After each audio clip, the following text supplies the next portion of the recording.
Namaskar students. So again welcome with the chapter number 2 from your civics section. Political science का section है. Chapter number 1 we have done about the power sharing and today's topic is federalism. These both topics are related to each other. What we have done in the power sharing in which we have discuss about the Sri Lanka and Belgium, what is the benefit of power sharing and what types of power sharing are there. So today's topic is federalism. What is the federalism? Federal principle or system of government. Federal system means different level of the government, different organs of the government, distributions of the powers. It's known as the federation. की federation में क्या होता है, powers जो है वो distributed होते हैं so that government run very smoothly and can work easily. So about the first federalism, how to set up level of governments, one at the regional level, at the national level. देखिए mostly तो level की बात करते हैं ना, level of government. So level of government in which in India there are 3 levels. First is central, second is state level, and third is local level. Our government, just because India is a vast country geographically, so it is not possible for the central governments to rule entire country. So they have distributed the power, some powers to the state government, and state government has distributed their powers to the local government, so that all 3 governments rule very properly. Democratic governments means power sharing. Democracy means क्या होता है, power sharing. So power sharing is between 3 levels of the government. Second, 2 set of the identities people belonging to the region as well as the country. यहाँ पर regions और country सभी क्या है, democratic की बात हो रही है. तो जो पावर शेयरिंग है रीजनल लेवल से लेकर नेशनल लेवल तक चल रही है. ठीक है. For example local self government का एग्जाम्पल करते तो सबसे जो स्मॉलेस्ट यूनिट इज विलेज है ना, विलेजेस. तो विलेजेस में क्या होती है, पंचायत. देन होते हैं टाउन या बिग जो सिटीज होती है ना, और होती है सिटीज. फाइन. सो विलेज में पंचायत वर्क कर रही है, टाउन में म्यूनिसिपैलिटी कर रही है, बिग सिटीज में क्या कौन वर्क कर रहा है, बिग सिटीज में कर रही है वर्क जो हमारी म्यूनिसिपल कॉर्पोरेशन है वो वर्क कर रही है. So this shows the how the each and every level, every region is covered in the democracy due to the federation. So in India we have discussed in this chapter about the types of federalism. ये क्या क्या types हैं. सबसे पहले 2 types के यहाँ पे federation होते हैं. First is coming together and second is holding together. Coming together and holding together. So first about the coming together, I will explain these all terms according to your book also. Independent states voluntarily forms a bigger unit. छोटे छोटे independent states होते हैं, वो अपनी मर्जी से एक बड़े स्टेट का पार्ट बनते हैं. The enhance their security by holding their sovereignty and the identity, ताकि उनकी जो पॉलिटिकल और जो उनकी इंडिपेंडेंस वो बनी रहे. The state and the centre have equal power, जिसमें स्टेट और सेंटर के पास पावर इक्वल रहते हैं. ऐसा नहीं किसी के पास कम है किसी के पास ज़्यादा. जिसकी एग्जाम्पल है यूएस, ऑस्ट्रेलिया एंड स्विट्जरलैंड. इसकी एग्जाम्पल है US, Switzerland and Australia. Remember this. Now about the holding together. ये होल्डिंग टुगेदर हमारी कंट्री में फॉलो होता है, तो बहुत ध्यान से सुनेंगे. Holding together. At the large country decide to divide the powers between the states and the central government. क्या होता है, जब कंट्री बहुत बड़ी होती है तो कुछ पावर्स को स्टेट में डिवाइड किया जाता है, स्टेट से लोकल में भी डिवाइड किया जाता है. The central government is always not powerful than the regional state. यहाँ पर इज ऑलवेज सेंट्रल गवर्नमेंट सबसे ज्यादा पावरफुल होती है. किसमें, होल्डिंग टुगेदर में. सेंट्रल गवर्नमेंट के पास पावर्स ज्यादा होते हैं, मोर पावर. किसके पास, सेंट्रल गवर्नमेंट के पास. किसमें, होल्डिंग टुगेदर है. Then some units have special powers. यहाँ तक कि सेंट्रल गवर्नमेंट कुछ यूनिट्स को स्पेशल पावर्स भी देता है. Different constituents governments units have unequal powers. यानी बहुत सारे स्टेट्स होते हैं कंट्री में, हेड कौन होता है, सेंट्रल गवर्नमेंट होती है, वो पावर डिवीजन करती है, किसी के पास ज़्यादा पावर्स होते हैं, किसी के पास कम होते हैं, अकॉर्डिंग टू देयर नीड जो गवर्नमेंट उन्हें क्या देती है, पावर्स देती है ना. यानी unequal powers distribution is there, जहाँ पे फॉर एग्जांपल कहीं पर ज़्यादा डेवलपमेंट की ज़रूरत है तो पावर शेयरिंग ज़्यादा की जाती है, कहीं पर कम है तो उस हिसाब से. और यहाँ पे जो है सेंट्रल गवर्नमेंट मोर पावरफुल रहती है, जैसे Jammu Kashmir can take the example of Jammu Kashmir. Jammu Kashmir को स्पेशल स्टेट का टाइटल मिला था, यानी कि होल्डिंग टुगेदर में वो एक ऐसा एग्जांपल है जिस पर स्पेशल पावर्स थे, अभी नहीं है, पहले थे. जो आर्टिकल 356 हम पढ़ते थे, 360 जो था. Some units have the special powers. ये हो गए example of the India, Spain and Belgium. Belgium के बारे में हम कर चुके. बेल्जियम ने क्या किया, सेंट्रल गवर्नमेंट स्टेट गवर्नमेंट को भी पावर दी है और एक कम्युनिटी गवर्नमेंट बनाई थी, यानी उसने पावर्स डिवाइड किए थे. ठीक है, तो इसकी एग्जांपल होगी India, Spain and Belgium. So let's start with topic according to NCERT books. Take out your books and underline the important terms which I am telling in the videos. Thank you.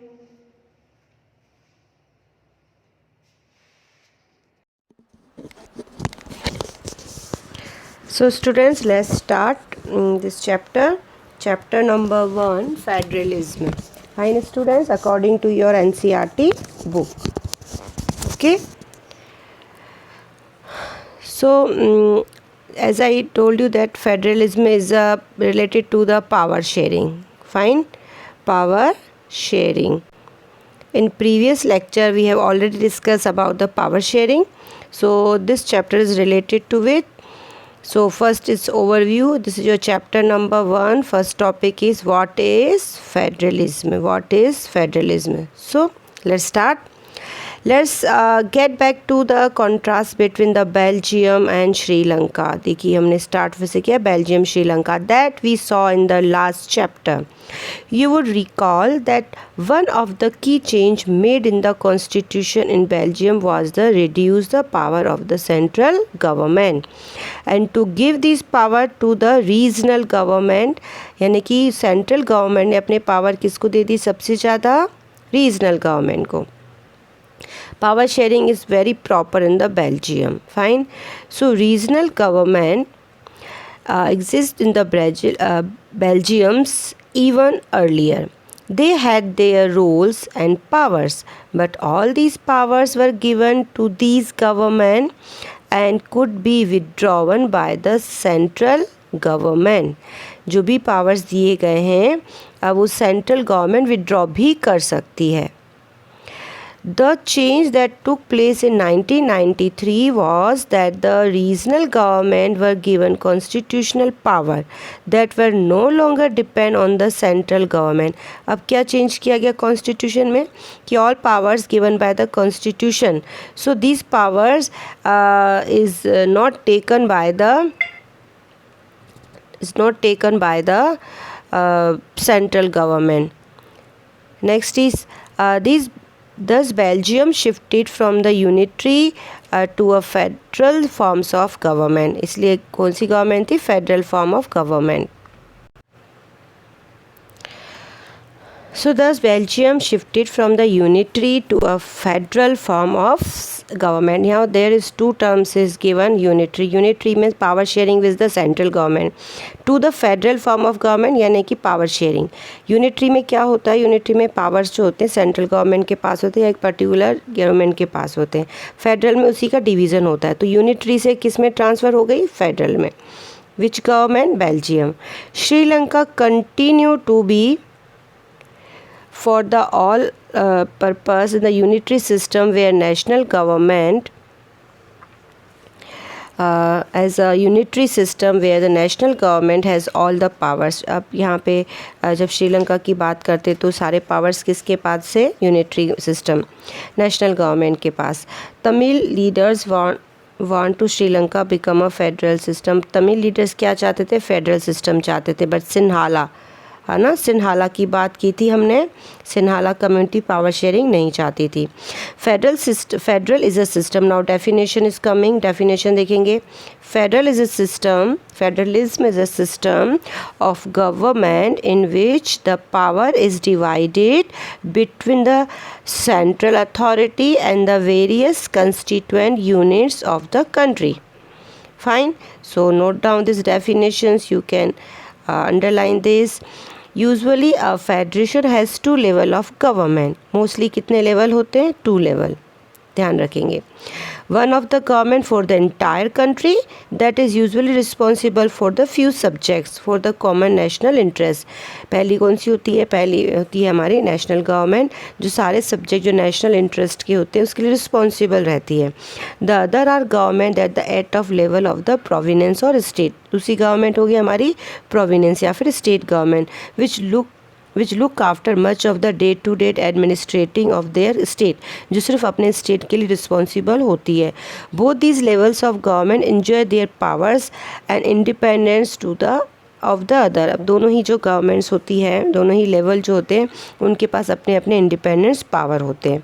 सो यहाँ पर हमारा जो topic है it's about the federalism. So these are the feature of federalism. ठीक है, ये सारे features हैं इस पैराग्राफ की, जितनी भी चीज़ें इज़ द फीचर ऑफ। अब now you can see this map, what this map is showing, only 25 of the world's 193 countries has the federal political system। यहाँ पर देखिए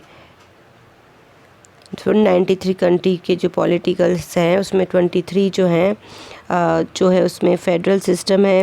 there citizens make up 40% of the world population। most large countries of the world as are the federations। Mostly जो बड़ी countries है यहाँ पर देख सकते हैं आप, बड़ी कंट्रीज़ लाइक यहाँ पर देखिए ऑस्ट्रेलिया है, इंडिया है, यूनाइटेड स्टेट, ब्राज़ील, मोस्टली जो बड़ी बड़ी कंट्रीज़ हैं वो पे कौन सी फॉर्म है, federations.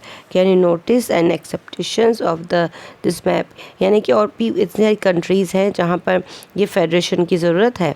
Now next continue this chapter. In the science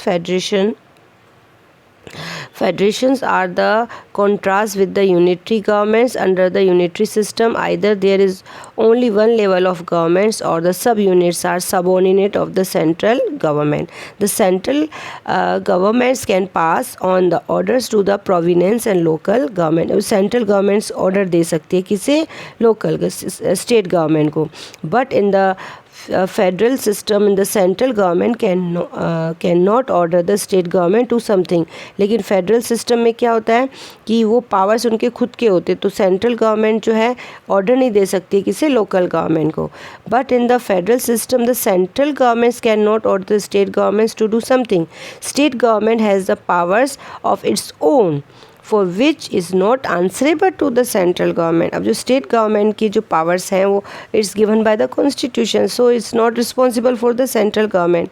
both these governments are separately answerable to the people. दोनों ही गवर्नमेंट्स किसके लिए आंसरेबल होती है, पीपल के लिए, those who elected the government, state and central government. Now next question comes with the key features of the federalism.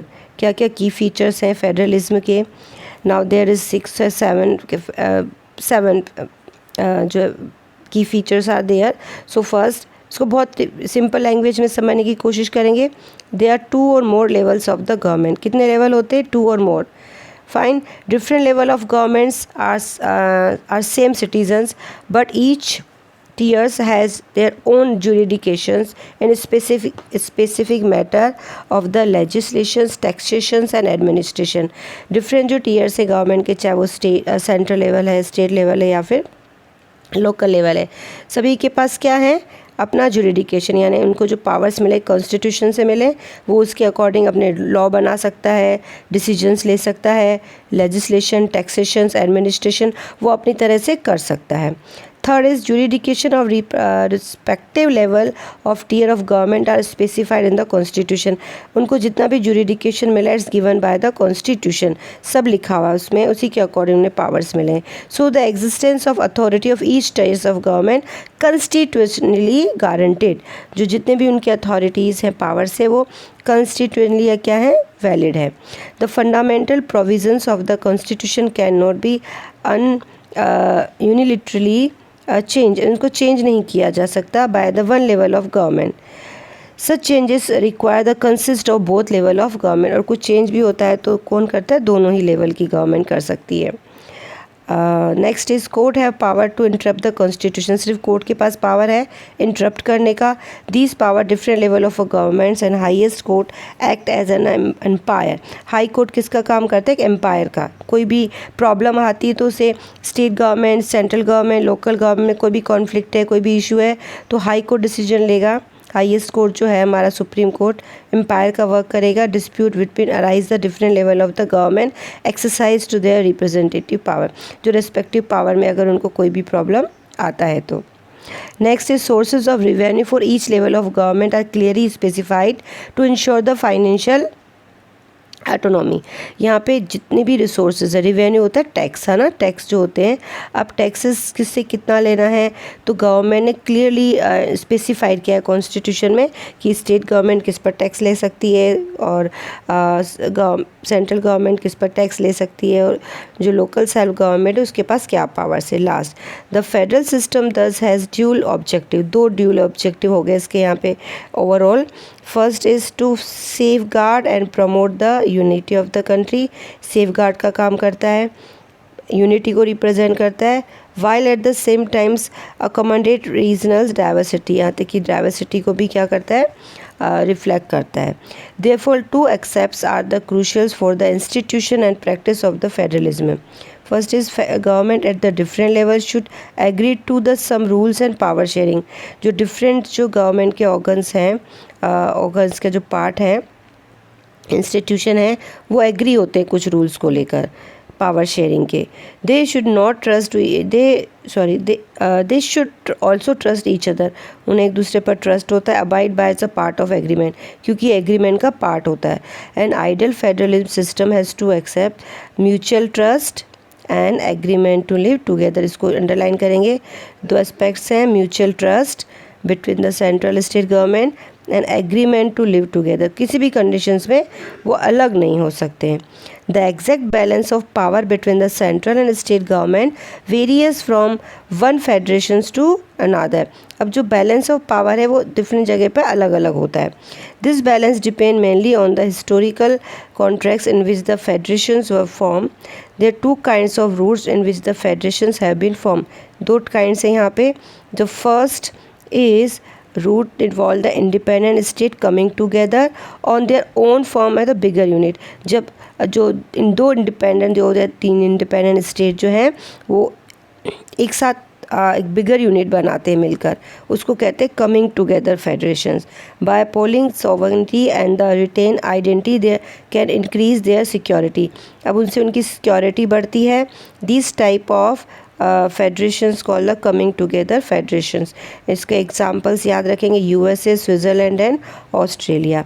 In the first category of the federation all the constituent state usually have equal power. यहाँ पे जितने भी states ने जो coming together हुए हैं उनके पास equal powers होते हैं. Strong why the federal government, यानी कि सिर्फ नाम एक कंट्री का आएगा लेकिन पावर जो शेयरिंग है वो इक्वल होगी. The second route is where in the large country decide to live its power between the constituent state and the national government.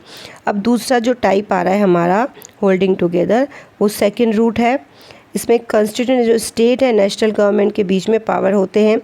India, Spain, Belgium से example of this kind of holding together federation. क्या कहेंगे इसको, holding together. In the second category the central government tends to be more powerful. अब जो holding together है उसमें central government ज़्यादा powerful होती है क्योंकि सेंट्रल गवर्नमेंट के अंडर में ही सारी स्टेट गवर्नमेंट्स वर्क करती है. Very often different constituent units of the federations have unequal powers. Some units are granted special power. कुछ units को यहाँ पे special powers दिए जाते हैं. अब यहाँ पर हम एक एग्जाम्पल लेंगे किस units को powers दिए गए हैं हमारे इंडिया में. यहाँ पर देखिए एक एक्सरसाइज है, इसको मैं नेक्स्ट चैप्टर में आपको बताऊंगी. Today is about the 2 forms of federations coming together. याद रखेंगे examples. Next is the holding together, example India है इसका, तो इसको भी याद रखना है. जो स्पेशल पावर से कश्मीर के बारे में हम पढ़ेंगे in next chapter. Fine. so revise this section which we have read today. From the questions, I will send the questions. The first questions came from here. What is the definitions of the federalism? So there is a definitions, all paragraph you can see. Second questions came here, that the key features, key ideas of the federalism. There is a 7 key features. There is a 7 key features of the federalism. Third questions came here to the types of the federalism. 2 types we have discussed: holding together and coming together. Okay students, thank you and have a nice day. For today, revise this topic, make some notes, and try to understand all topics. Thank you and have a nice day.